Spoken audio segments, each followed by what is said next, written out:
कि मियाँ बाजार का नाम माया बाजार या उर्दू बाजार का नाम हिंदी बाजार, अली नगर को आने, जिसका जो नाम है रहने दीजिए। क्यों रहने दे?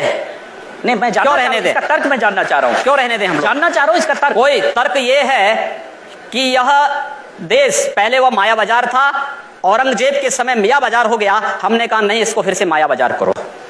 इस्लामपुर नहीं था, पहले ईश्वरपुर था, इस्लामपुर जबरन कर दिया गया। हमने कहा फिर से ईश्वरपुर करो। तो ये जो हनुमानपुर था उसको हुमायूंपुर किया गया, फिर से हनुमानपुर किया गया। बहुत अच्छा, कोई बुरा नहीं किया। अगर किसी विदेशी आक्रांता के द्वारा किसी विदेशी आक्रांता के द्वारा किसी कालखंड में कुछ ऐसा कार्य किया गया है, उसको बदला जाना चाहिए। यह देश की सांस्कृतिक आजादी की लड़ाई भी है। सही बात है। तो आप ताजमहल का नाम राम महल कर सकते हैं। क्यों नहीं करेंगे? कर देंगे, बिल्कुल किया जाना चाहिए। आवश्यकता है तो किया जाना चाहिए। चलेगा। तो जो मुमताज महल के लिए शाहजहां ने ताजमहल बनाया, उसको जांच का विषय है, चर्चा करिए ना इस पर कभी खुले मंच पर। अच्छा, तो इसका मतलब जो भी पुरानी विरासत है, अगर कहीं लाल कोई विरासत नहीं, कुतुब मीनार जो देश के हित में होगा हमें वह कदम सख्ती के साथ उठाना चाहिए, बिना सोच, बिना लौंग लपेट के, बिना संकोच के। तो देश के हित में, देश की सुरक्षा के हित में है, आने वाली पीढ़ी के भविष्य के हित में हमें वो कदम उठाने में कोई संकोच नहीं करना चाहिए। तो योगी जी आप ये मानते हैं, आप थोड़ा गुस्से में हैं, तो मैं कोई गुस्सा नहीं हूं। मैं आपको बता रहा हूं, आप क्योंकि मुझे कह रहे हैं, मुझे भय है कि आपको फिर पसीना ना हो जाए। बिल्कुल नहीं, मैं चाहता हूं आप गुस्सा करिए, पसीना नहीं आएगा मुझे, चिंता मत करिए। मैं ये कह रहा हूं कि इसका मतलब हुआ कि आप देश के हित में मतलब मानते हैं जो 20-22% मुस्लिम आबादी है वो देश हित के खिलाफ है, उनको हाशिए पर रखकर आप अपना देश, अपनी दुनिया। आप कभी गोरखपुर आएंगे ना, वहां मुसलमान जब पीड़ित होता है तो वह कहीं और नहीं जाता, वो मेरे पास ही आता है, कहता साहब देखो फलाना गुंडा उसके पास कोई विकल्प परेशान कर रहा है। और उत्तर प्रदेश सरकार से भी जो पीड़ित होता है तो भी मेरे पास ही आता है, कहीं और नहीं जाता है।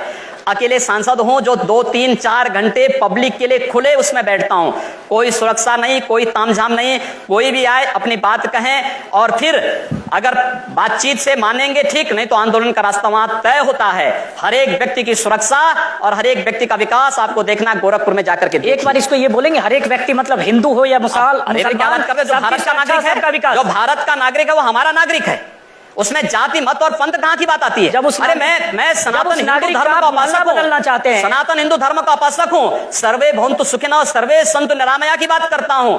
मैं किसी मत और मजहब का विरोधी नहीं, लेकिन जो भारत का विरोधी है मैं उसका विरोधी हूं सर। वो कोई भी हो, मैं उसका विरोधी हूं। योगी जी ठीक है, तालियां बजाइए आप लोग। योगी जी, उर्दू बाजार को हिंदी बाजार बताना या बदलवा देना, उर्दू हमारी पहचान हिंदी से है या उर्दू से? मैं आपसे पूछना चाहता हूं। आप फिर मुझसे उर्दू में ही पूछिए। मेरी भाषा हिंदी है, मैं उर्दू नहीं जानता हूं। तो फिर वहां के लोग भी हिंदी जानते हैं, मैं हम हिंदी के नाम पर क्यों ना नाम रखें? सर सवाल तो मैं पूछ रहा हूं, जवाब आप देंगे। मैं आपकी तरह यहां आ जाऊंगा चुनाव लड़ने तो आप मुझसे पूछ लीजिएगा, आज मेरा दिन है।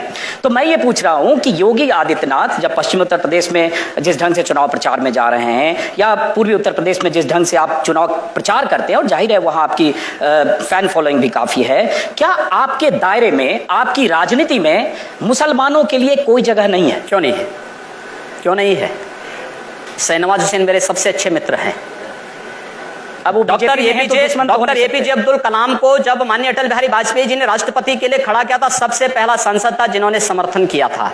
भारत का मुसलमान डॉक्टर एपीजे अब्दुल कलाम बने, शाहनवाज हुसैन जैसा बने, पहला व्यक्ति रहूंगा जो समर्थन करेगा। लेकिन अगर यहां पर कोई ओसामा बिन लादेन को और औरंगजेब जैसे दुर्दांत लोगों को अपना आइकॉन मान करके भारत के अंदर पाकिस्तान का झंडा लहराएगा, तो फिर उनके उन विषैले फनों को सख्ती के साथ कुचलने के लिए भी सबसे पहले योगी आदित्यनाथ। यकीनन अगर भारत में कोई पाकिस्तान का झंडा लहराने की घटनाएं हुई हैं, करेगा, लेकिन होना चाहिए। लेकिन ये कहकर आप पूरी आबादी को ये नहीं, पूरी आबादी की बात नहीं की भारत में पाकिस्तान का पूरी आबादी की बात नहीं। एक बार हम सवाल लेते हैं। हाँ, आप जिन हिंदू हितों की बात कर रहे हैं उनमें से बहुत से हिंदुओं को, जैसे मैं भी हिंदू हूँ, बहुत से हिंदुओं को लगता है कि राम मंदिर की याद आप लोगों को सिर्फ चुनाव के वक्त आती है। तो क्या आपके लिए राम मंदिर का मुद्दा सिर्फ चुनाव लड़ने का एक जरिया है, मुद्दा है, या इसके बारे में आप लोग अभी कुछ करेंगे? नहीं, हम लोग करेंगे।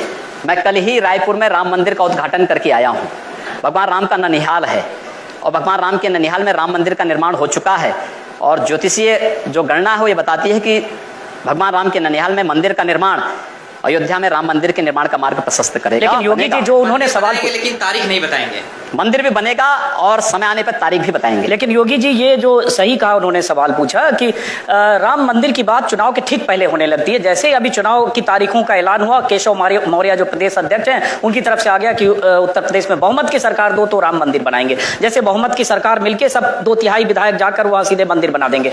जब आपकी केंद्र में बहुमत की सरकार है, जब बड़े नेता बात करते हैं तो कानून तय करेगा, लेकिन जब चुनाव आता है तो आप हो या केशव मौर्य फिर राम मंदिर के तो धैर्य रखिए। मैं समझता हूं राज्य सरकार की बड़ी भूमिका है।